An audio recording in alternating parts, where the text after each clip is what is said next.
Hello दोस्तों, आप सभी का आपके यूट्यूब चैनल में हार्दिक स्वागत है। तो आज की जो हमारी क्लास है, वैसे आपको थंबनेल देख के पता ही चल गया होगा कि हम क्या करवाने वाले हैं। आज हम एक ही वीडियो के अंदर नोटपैड को कंप्लीट करेंगे। तो हम ज़्यादा टाइम नहीं लेंगे, वीडियो को शुरू करते हैं। और वीडियो को शुरू करने से पहले मैं आपको बता दूं कि अगर आपने मेरे चैनल को अभी तक सब्सक्राइब नहीं किया है तो चैनल को सब्सक्राइब कर लें, साथ में बेल आइकन को प्रेस रखें ताकि जब भी वीडियो आए सबसे पहले नोटिफिकेशन आपके पास में आए। तो चलिए क्लास को शुरू करते हैं। सबसे पहले हम नोटपैड को ओपन करेंगे। तो नोटपैड को ओपन करने के तरीके आपको पता ही है कि विंडो के साथ में आर बटन आप जैसे ही टाइप करोगे आपके सामने एक रन कमांड ओपन होगी। इसमें आपने नोटपैड को लिखना है और उसके बाद में जैसे ही आप ओके करोगे तो आपका जो नोटपैड है वो स्टार्ट होगा। उसके बाद में दूसरा तरीका होता है कि आप स्टार्ट बटन पे जैसे ही क्लिक करोगे, क्लिक करने के बाद आप विंडो एसेसरीज़ के फंक्शन पे जाओगे और विंडो एसेसरी पे जैसे ही क्लिक करोगे फोल्डर पे आपको नोटपैड दिखाई दे, क्लिक करके आप इसको ओपन कर सकते हो। स्टार्टिंग में क्या होता है, कोई भी विंडो आप करते हो उसके बारे में आपको पता होना चाहिए कि उसका यूज़ क्या होता है। तो जो हमारा नोटपैड है इसका यूज़ किया जाता है सिंपल, कुछ भी आपने टेक्स्ट को टाइप करना हो तो नोटपैड का यूज़ किया जाता है। अब इस विंडो के अंदर क्या होता है, स्टार्टिंग में कुछ बेसिक टूल होते हैं, मैं उसी के आपको नाम बताऊँगी। अब सबसे पहले टॉप में जो पट्टी हमें दिखाई दे रही है इसको हम बोलते हैं टाइटल बार। अभी ये क्या दिखा रहा है, बाय डिफ़ॉल्ट आपको दिखा रहा है अनटाइटल, क्योंकि अभी तक आपने फाइल का नाम सेव नहीं किया है। जैसे ही आप फाइल का नाम सेव करोगे राम श्याम, आपको ऑटोमेटिक दिखा देगा उसके अंदर नाम, साथ में शो कर रहा है कि नोटपैड की आप किस विंडो का यूज़ कर रहे हो। उसके बाद में इसी टाइटल बार के पास में आपको 3 बटन दिखाई देते हैं, जैसे मिनिमाइज, रिस्टोर डाउन, उसके बाद में क्लोज। जो हमारा मिनिमाइज बटन है इसका यूज़ करते हैं हम विंडो को टास्क बार में लॉक करने के लिए। जैसे कि आप ये चाहते हो कि आप नोटपैड को बाद में ओपन करोगे तो इसको मिनिमाइज़ कर दो आप। जैसे ही मिनिमाइज़ पे क्लिक करोगे आपकी जो विंडो है आपको टास्क बार में दिखाई देगी। आप टास्क बार से डायरेक्ट क्लिक करके इसको ओपन कर सकते हो। उसके बाद में नेक्स्ट आपका बटन होता है इसके अंदर रिस्टोर डाउन, जिसका यूज़ किया जाता है विंडो को छोटा या बड़ा करने के लिए। आप जैसे ही रिस्टोर डाउन पे क्लिक करते हो विंडो आपको इस तरीके से छोटी दिखाई देगी। इसको दोबारा से फुल करना चाहते हो, जैसे मैक्सिमाइज पे क्लिक करोगे विंडो आपको कंप्लीट इस तरीके से फुल स्क्रीन पे दिखाई देगी। उसके बाद में लास्ट हमारा बटन होता है इसके अंदर क्लोज, जिसका यूज़ करते हैं किसी भी विंडो को परमानेंटली क्लोज करने के लिए। आप जैसे इस बटन पे क्लिक करोगे, क्लिक करने के बाद में आपकी जो विंडो है वो इस तरीके से परमानेंटली क्लोज होगी। तो हमारे तीनों जो बटन थे आपने सीख लिया, उनको दोबारा से आप ओपन करोगे विंडो के साथ में यार, उसमें आप नोटपैड लिखोगे देन एंटर।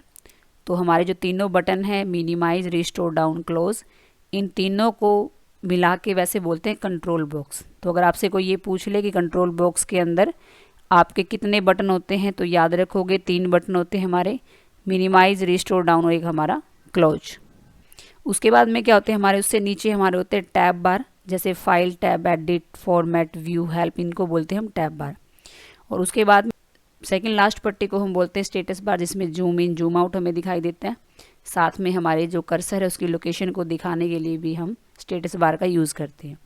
और बिल्कुल लास्ट को बोलते हैं टास्क बार या ब्लू पार्ट्स एरिया, जिसका यूज़ करते हैं कि आपके पास में कितनी विंडो ओपन है उसको देखने के लिए।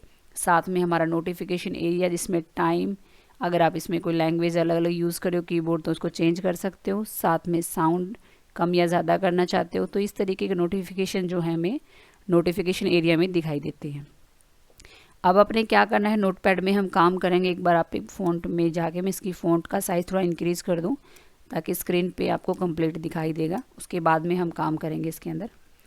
अब इसमें टाइप कर लेंगे आप कुछ भी वर्ड, कंट्रोल ए से सिलेक्ट करके कंट्रोल सी और कंट्रोल वी से आप इसको पेस्ट कर लेना। तो चलिए दोस्तों हम स्टार्ट करते हैं। सबसे पहले शुरू करते हैं फाइल टैब को। अब इसके अंदर क्या होता है, स्टार्टिंग में इसमें फंक्शन होता है हमारा न्यू का। अब न्यू को करने के लिए सबसे पहले आप क्या करोगे, फाइल को सेव करोगे, क्योंकि वो ऊपर अभी दिखा रहा है अनटाइटल, क्योंकि फाइल अभी आप तक आपकी सेव नहीं है। कंट्रोल के साथ में जैसे ही आप ऐसे बटन यूज़ करोगे फाइल को सेव करने की कमांड आपकी ऑन होगी।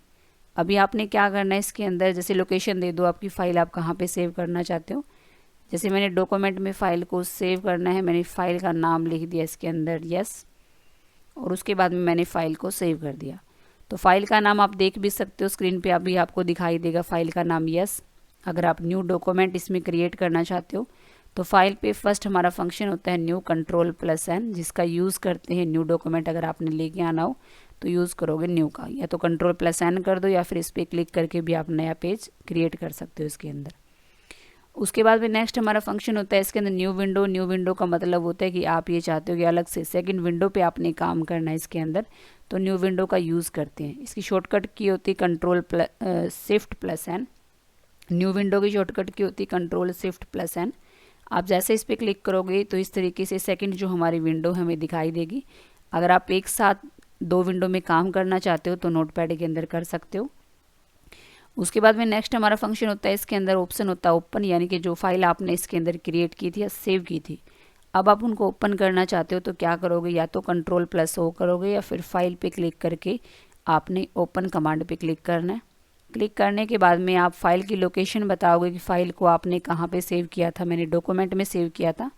सेव करने के बाद में फ़ाइल का नाम आप इसमें यस लिख दोगे। जैसे ही मैंने यस लिखा फाइल आपको दिखाई देगी, लेकिन आपने सिर्फ यस लिखा था, लेकिन यस के साथ में आपको .txt दिखाई देगा, यानी कि इनको एक्सटेंशन बोलते हैं।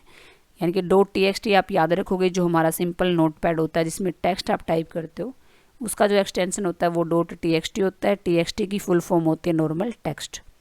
तो आपने ओपन करना है। ओपन जैसे ही करोगे तो आपका जो भी वर्क होगा आपको दिखाई देगा। उसके बाद में नेक्स्ट आपका फंक्शन सेव Ctrl+S। अगर फाइल का नाम आप चेंज करना चाहते हो तो यूज़ करोगे आप Ctrl+Shift+S भी यूज़ कर सकते हो, या फिर डायरेक्ट आप सेव एज पे क्लिक करके फाइल का नाम भी चेंज कर सकते हो। जैसे मैंने यस की जगह अब कर दिया इसमें नोट, तो फाइल का जो नाम है आपको नोट दिखाई देगा। अब सिस्टम में दोनों फाइल है, यस के नाम से भी मिलेगी आपको और नोट के नाम से भी आपको फाइल मिलेगी इसके अंदर। तो सेव का मतलब होता है नॉर्मल सेव करना चाहते हो फाइल तो यूज़ करोगे Ctrl+S। अगर फाइल का नाम आप चेंज करना चाहते हो तो यूज़ करोगे आप सेव एज। उसके बाद में नेक्स्ट हमारा फंक्शन होता है इसके अंदर फाइल के अंदर पेज सेटअप का, यानी कि जिस भी डॉक्यूमेंट में आप काम कर रहे हो उसका सेटअप करना काफ़ी ज़रूरी होता है। क्योंकि कई बार क्या होता है कि आप A4 पे काम कर देते हो, कई बार आपको प्रिंट करवाने होते हैं A5 के अंदर, A3 के अंदर, लीगल पेज के अंदर। तो उस टाइम क्या होता है कि कभी भी आप किसी भी विंडो में काम कर रहे हो, सबसे पहले आप पेज सेटअप करोगे, उसके बाद ही आप इसमें काम करना स्टार्ट करोगे। फाइल पे जैसे ही क्लिक करोगे आपको फंक्शन दिखाई देगा पेज सेटअप का। आप इसके अंदर क्लिक करोगे। क्लिक करने के बाद में इस डायलॉग बॉक्स में आपको कुछ कमांड चेक करनी होती है। जैसे कि पेपर का जो साइज़ है, मैंने बताया था आपको कि आप नॉर्मल इसमें जो पेपर का साइज़ है आप A4 रखोगे। अब ये शोर्स वाला फंक्शन आप ऑटोमेटिक रखोगे। उसके बाद में नेक्स्ट आपका फंक्शन होता है इसके अंदर पेज की डायरेक्शन की, आप पेज को कैसे प्रिंट करवाना चाहते हो। जैसे कि आपको अगर लैंडस्केप पे प्रिंट करवाना हो तो पेज को लैंडस्केप पे क्लिक रखोगे। अगर पोर्ट्रेट मोड में यानी कि वर्टिकल में आप चाहते हो कि प्रिंट आउट आपने निकालना हो तो आप पोर्ट्रेट पे क्लिक रखोगे। उसके बाद में नेक्स्ट आपका फंक्शन होता है मार्जिन।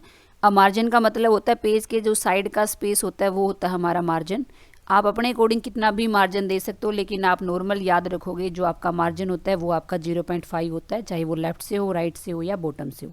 हाँ, कई बार आपको कुछ ज़्यादा स्पेस देना होता है, जैसे कि आप ये चाहते हो कि आपने लेफ़्ट में ज़्यादा स्पेस क्रिएट करना है, जैसे मैंने 2 कर दिया, तो इस तरीके से आपको ज़्यादा स्पेस दिखा दे। क्योंकि प्रिंट आउट के बाद में अगर आप चाहते हो कि आपको बेंडिंग करवाने हैं ये पेज, तो उस टाइम कुछ ज़्यादा स्पेस दिया जाता है। अगर देना चाहते हो तो दे दो, नहीं तो दोबारा से आप इसको कर दोगे 0.5।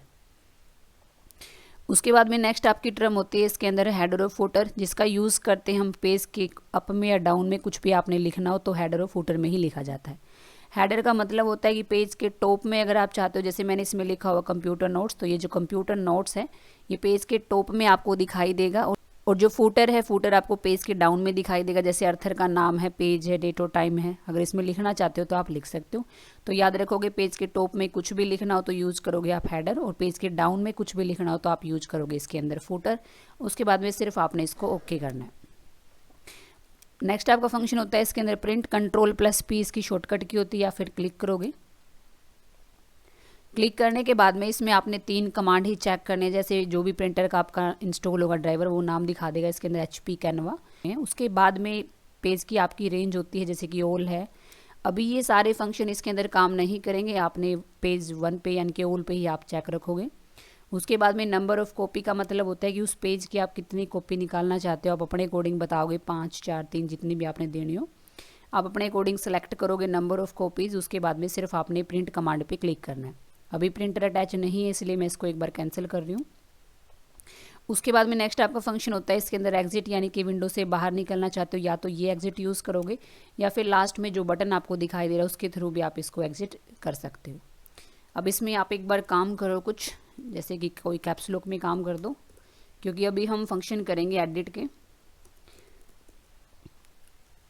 अब इसके अंदर नेक्स्ट आपका फंक्शन होता है एडिट। एडिट में स्टार्टिंग में आपका फर्स्ट फंक्शन होता है अंडू, जिसका मतलब होता है कि आप ये चाहते हो कि आपका जो कट मैटर उसको वापस लेके आने के लिए यूज़ करते हैं। जैसे मैंने ये वर्क है ये मैंने डिलीट कर दिया डिलीट बटन से, और डिलीट करने के बाद में वही वर्क आप दोबारा वापस लेके आना चाहते हो तो उसके लिए यूज़ करते हैं एडिट के अंदर आपका अंडू। आप जैसे अंडू पे क्लिक करोगे तो जो भी आपने कट किया होगा आपको ऑटोमेटिक दोबारा दिखाई देगा। उसके बाद में नेक्स्ट आपका फंक्शन होता है एडिट के अंदर कट, कॉपी, पेस्ट। ये भी सारे बंद है, ये भी काम नहीं करेंगे। अगर आप चाहते हो कि इनको एक्टिव करना है तो उसके लिए सबसे पहले आप क्या करोगे, सिलेक्ट करोगे, और सिलेक्ट करने के बाद में आप एडिट पे जाओगे। एडिट पे जैसे ही देखोगे कट Ctrl+X, साथ में आपको शॉर्टकट भी दिखा देगा, आप डायरेक्ट यहाँ से याद कर लेना। जैसे कट करना चाहते हो कट कर सकते हो डायरेक्ट, और याद रखोगे जो चीज़ आप कट कर देते हो वो बाय डिफ़ॉल्ट आपकी पेस्ट में चली जाती है।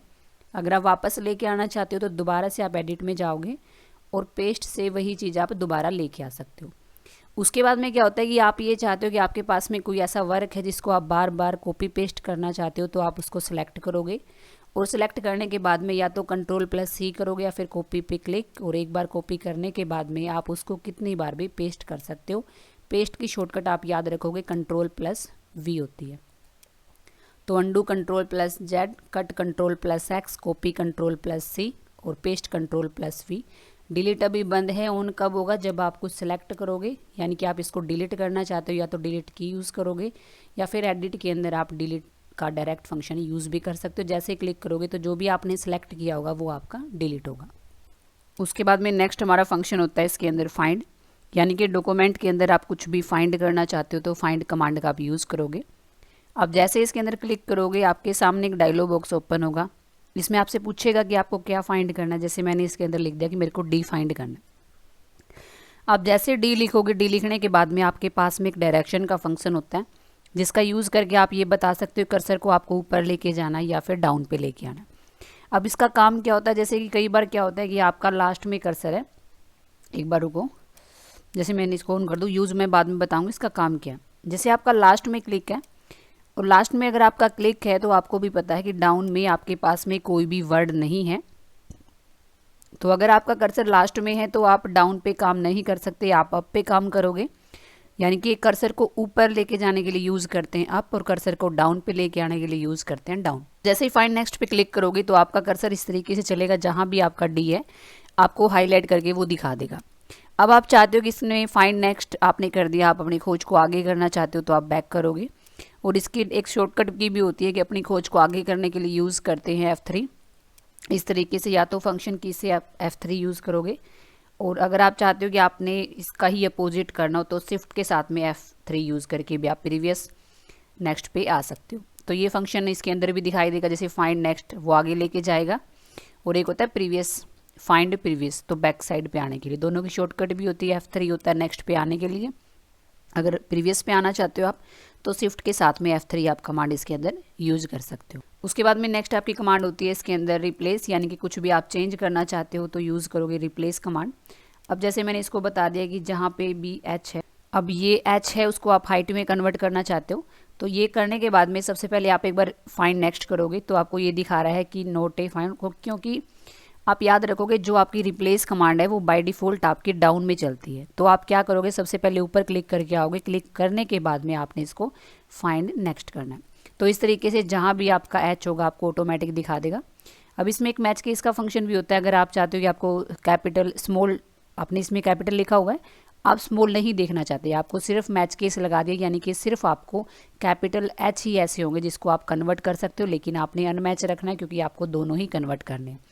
अगर आप सिंपल इसी को H को हाइट में चेंज करना चाहते हो तो यूज़ करोगे रिप्लेस, लेकिन आप ये चाहते हो कि जहाँ भी आपका H है उन सभी को रिप्लेस करना तो आप यूज़ करोगे रिप्लेस ऑल, तो ऑटोमेटिक आपके जितने भी H थे वो सारे के सारे आपकी हाइट में कन्वर्ट हो चुके हैं।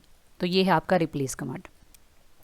उसके बाद में अभी गो टू फंक्शन आपका काम नहीं कर रहा। गो टू कब काम करेगा, जब आप इसके अंदर जो फॉर्मेट के अंदर रैप टेक्स्ट वर्ड रैप है इसको आप बंद कर दोगे। बंद करने के बाद में आपका एडिट का गो टू फंक्शन काम करता है। यानी कि आप चाहते हो कि आपको डायरेक्ट, अभी दिखा रहा है कि आप लाइन नंबर 6 पे हो, आपको लाइन नंबर 1 पे जाना है, गो टू कर दो, कर्सर आपका डायरेक्ट चला जाएगा लाइन नंबर 1 के अंदर। तो डायरेक्ट किसी भी लाइन पे आपको जंप करना हो तो यूज़ करोगे गो टू। वैसे आप क्लिक से भी कर सकते हो, मैनुअली कहीं भी लाइन पे जाना हो आपको, या फिर आप नेविगेशन जो हमारी की होती है उसके अंदर भी आप अपनी पोजीशन को सेट कर सकते हो। उसके बाद में नेक्स्ट आपका फंक्शन होता है सेलेक्ट ऑल कंप्लीट। जो भी आपका वर्क है उसको सिलेक्ट करना चाहते हो तो यूज करोगे आप इसके अंदर सेलेक्ट ऑल। उसके बाद में नेक्स्ट आपका फंक्शन होता है इसके अंदर टाइम और डेट, यानी कि जहाँ पे भी आपका क्लिक है आप ये चाहते हो कि आपको टाइम और डेट ऐड करना हो तो आप एडिट के अंदर यूज़ करोगे डायरेक्ट टाइम और डेट। तो पीसी में जो भी टाइम और डेट आपका होगा वो डायरेक्ट आपको इसके अंदर इंसर्ट करके दिखा देगा। तो ये था हमारा एडिट कंप्लीट। उसके बाद में नेक्स्ट आपका फंक्शन होता है फॉर्मेट। फॉर्मेट के अंदर मैंने अभी बताया था कि जब आप इसके अंदर एडिट का गो टू यूज़ कर रहे थे वो आपका बंद था, क्योंकि वो ऑन आपने कैसे किया था, आपने इसको जैसे ही ऑफ किया ऑटोमेटिक वो आपका ऑन हो चुका था। तो इसका काम क्या होता है, आपने इसको देखो अभी बंद किया होगा। बंद करने से क्या होगा, आप कहीं पे भी कुछ भी टाइप कर रहे हो, एक बार आप दोबारा से लाइन ये डिलीट कर दो वर्क आपका। अब इसमें मैंने देखोगे आपकी जो फॉर्मेट है आपका बंद है, तो बंद होने से क्या होगा, कुछ भी आप इसमें काम करोगे तो जो आपका वर्क है वो कंटिन्यू चलेगा। यानी कि जब तक आप एंटर बटन यूज़ नहीं करोगे आप नेक्स्ट के अंदर नहीं आ सकते, या अगर आप एंटर बटन यूज़ कर लेते हो तो आप नेक्स्ट पे आओगे। तो कभी भी इसमें काम करो आप नोटपैड के अंदर तो वेड रैप को ऑन करके ही काम करोगे, ताकि आपका जो वर्क है वो कंप्लीट आपका विंडो तक चले और उसके बाद में आपका जो कर्सर है डायरेक्ट आपका नेक्स्ट लाइन के अंदर आए। तो इसको ऑफ करके ही इसको ऑन करके ही काम करते हैं। लेकिन एक तो आपका एडिट का जो गो टू फंक्शन है उसको काम में आप लेना चाहते हो, या कई बार जो हमारी विंडो 7 या फिर आपका जो वर्जन होता है नोटपैड का 7 का 6 का वर्जन तो उसमें ना ये जूम का जो स्टेटस बार है वो भी काम नहीं करता जब तक आप इसको बंद नहीं कर देते।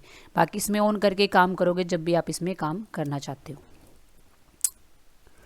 उसके बाद में होता है कि नोटपैड में आप चाहते हो कि आपने लैंग्वेज को चेंज करना हो, तो उसके लिए क्या करते हैं, हम फॉर्मेट में जाएंगे और फॉर्मेट में नेक्स्ट आपका फंक्शन होता है इसके अंदर फ़ॉन्ट। जैसे ही फ़ॉन्ट पे क्लिक करोगे आपके सामने एक डायलॉग बॉक्स ओपन होगा जिसमें आपसे पूछेगा कि आप किस लैंग्वेज में अपने टेक्स्ट को कन्वर्ट करना चाहते हो। जैसे मैंने एरियल में इसको कन्वर्ट कर दिया, साथ में मैंने फ़ॉन्ट का स्टाइल बता दिया उसको, और इसके पास में ही फंक्शन होता है साइज का, यानी कि आप कितना साइज उसका करना चाहते हो, साथ में आपको प्रीव्यू दिखा देगा वो, सिर्फ आपने ओके करना है। आप जैसे ओके करोगे आप देख रहे हो आपके फ़ॉन्ट का जो साइज है वो काफ़ी इंक्रीज हो चुका है। तो दोबारा से इसको नॉर्मल करने के लिए हम वहीं पे जाएंगे फॉर्मेट के अंदर, फ़ॉन्ट पे क्लिक करेंगे और क्लिक करने के बाद में अपनी जो लैंग्वेज एरियल साइज आप स्टाइल आप बोल्ड करोगे, साइज आप दोबारा से कम कर दो, जैसे मैंने 16 कर दिया। तो इसमें कुछ भी वर्क है वो इसी तरीके से अभी आपका चलेगा फ़ॉन्ट साइज 16 के अंदर। तो ये हमारा फंक्शन था फ़ॉन्ट का। उसके बाद में नेक्स्ट आपका टैब होता है इसके अंदर व्यू, जिसके अंदर स्टार्टिंग में आपका फंक्शन होता है जूम का, यानी कि आप उस विंडो को कितना जूम कर सकते हो तो वो जूम के अंदर ही आपको दिखाई देगा। जैसे नीचे आपको दिखा रहा है कि अभी आपकी जो विंडो है 120% पे जूम है। मैं आपको बोल दूं कि इसको 100 पे कर दो तो जूम के अंदर जाओगे, जैसे जूम इन पे क्लिक करोगे तो आपकी जो विंडो है वो जूम इन होगी, यानी कि उसका साइज इंक्रीज होगा। और इसकी शॉर्टकट भी आप याद रखोगे, कंट्रोल+ के साथ में आप जूम इन कर सकते हो। अगर जूम आउट करना चाहते हो, यानी कि विंडो के साइज़ को दोबारा से आपने जूम आउट करना, कम करना है, तो आप यूज़ करोगे जूम आउट। और जो जूम आउट की शॉर्टकट की होती है वो कंट्रोल+- होती है। तो आप याद रखोगे जो हमारा नोटपैड होता है उसको ज़्यादा से ज़्यादा आप जूम कर सकते हो 500, और कम से कम आप उसको जूम कर सकते हो 10।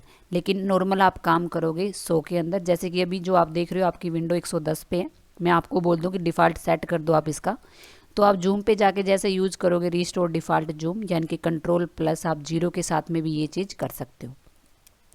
उसके बाद में नेक्स्ट आपका होता है इसके अंदर स्टेटस बार। कई बार ये स्टेटस बार आपका ऑन नहीं होता, क्योंकि इससे आपको पता भी नहीं चलता कि आपकी जो विंडो कितनी जूम है। अगर इसको कोई बंद कर देता है यहाँ से तो पता नहीं चले कितनी जूम है विंडो। तो अगर आप स्टेटस बार को नोटपैड के अंदर ओपन करना चाहते हो तो व्यू में जाके आपने डायरेक्ट यूज़ करना है स्टेटस बार। जैसे इसके ऊपर क्लिक करोगे, क्लिक करने के बाद में आपकी जो स्टेटस बार आपको टास्क बार से ऊपर दिखाई देगा। उसके बाद में नेक्स्ट आपका टैब होता है हेल्प। अब हेल्प के अंदर क्या होता है, व्यू हेल्प, यानी कि अगर आपको नोटपैड नहीं चलाना आता तो उसके लिए यूज़ करते हैं व्यू हेल्प। और उसके बाद में सेंड फीडबैक आपने करना नहीं, आप यूज़ करोगे अबाउट, यानी कि अगर आप देखना चाहते हो कि आपके पास में जो विंडो आप कौन से यूज़ कर रहे हो, साथ में आपका जो नोटपैड का है वो वर्जन कौन सा है, तो यूज़ करोगे अबाउट नोटपैड। अब ये आपको ऑटोमेटिक दिखा देगा जो कि हमारे सिस्टम के अंदर आपकी जो विंडो है वो विंडो आपकी 10 चल रही है। तो इस तरीके से आप यूज़ करोगे नोटपैड। तो इस नोटपैड की क्लास को आप 1 या 2 बार देख लेना, और अगर आप इस क्लास को कंप्लीट देख लेते हो तो आपको दोबारा से ऐसी कोई भी क्लास देखने की ज़रूरत नहीं होगी कि जिसके अंदर, अगर आप इस क्लास को पूरा कंप्लीट कर लेते हो बिना स्किप किए, तो आपके जो नोटपैड में जितने भी डाउट हैं वो सारे इसके अंदर क्लियर हो जाएंगे।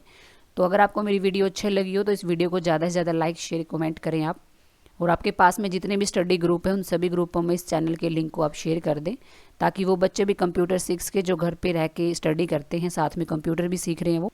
तो मिलेंगे नेक्स्ट क्लास में, तब तक के लिए नमस्कार।